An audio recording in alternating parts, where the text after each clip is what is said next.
Monsieur l'inspecteur général, cher Hervé Niel, Mesdames et Messieurs, message du ministre de l'Intérieur, Monsieur Bernard Cazeneuve. Une nouvelle fois, la France est en deuil. Une nouvelle fois, 2 fonctionnaires du ministère de l'Intérieur sont tombés, victimes d'une violence abjecte, sous les coups d'un criminel agissant au nom de l'organisation terroriste Daesh. Le commandant de police Jean-Baptiste Salvin, Madame Jessica Schneider, adjointe administrative principale de l'Intérieur et de l'Outre-mer.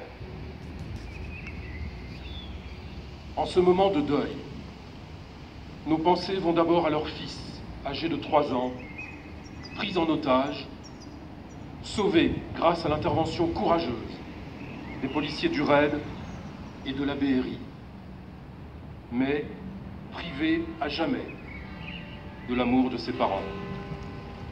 Elles vont aussi au premier fils de Jean-Baptiste Salvin. Elles vont à leur famille et leurs proches, terrassés par le chagrin. Elles vont à leurs collègues des commissariats des Mureaux et de Mantes-la-Jolie, que j'ai rencontrés hier et dont je mesure les sentiments de tristesse et de colère.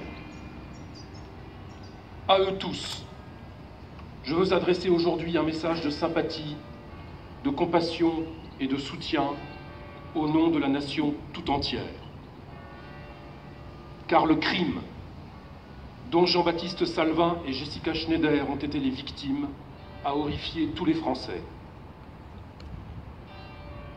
Ces Français qui connaissent le lourd tribut que les forces de sécurité ont payé pour assurer leur protection contre la menace terroriste. Ils savent que face aux épreuves d'une gravité exceptionnelle que notre pays a dû affronter depuis janvier 2015, les forces de sécurité, les Français ont toujours pu compter sur le courage, l'engagement et le dévouement des policiers et des gendarmes. Ils mesurent les risques auxquels s'exposent tous ceux qui incarnent l'autorité de l'État et la valeur de la République. C'est parce que les policiers incarnent ces valeurs que lundi soir, l'un d'entre eux, Jean-Baptiste Salvin, a été froidement assassiné à son domicile, où le terroriste l'avait apparemment attendu pour mettre à exécution son projet criminel. Jean-Baptiste Salvin n'a pas perdu la vie en service, alors qu'il encourait les risques qu'il avait choisi d'assumer en conscience dans son activité professionnelle. Et pourtant, s'il a été pris pour cible, s'il a été assassiné, c'est parce qu'il était policier. Si Jessica Schneider est morte, après avoir été prise en otage, c'est parce qu'elle était sa compagne et elle-même fonctionnaire au sein d'un commissariat de police. Face à cette barbarie, je sais que vous réagirez avec les armes qui assurent votre supériorité sur l'ennemi. La solidarité, le sang-froid, la force de l'expérience, l'attachement aux valeurs républicaines et aux droits, la reconnaissance des Français. Je veux vous assurer du soutien constant que vous trouverez auprès du président de la République, auprès du Premier ministre et de son gouvernement dans la lutte que nous menons et pour laquelle vous êtes engagés jour après jour au péril de votre vie. Ce combat est celui de l'époque. C'est celui de la démocratie. C'est un combat pour l'état de droit sur lequel nous ne céderons rien.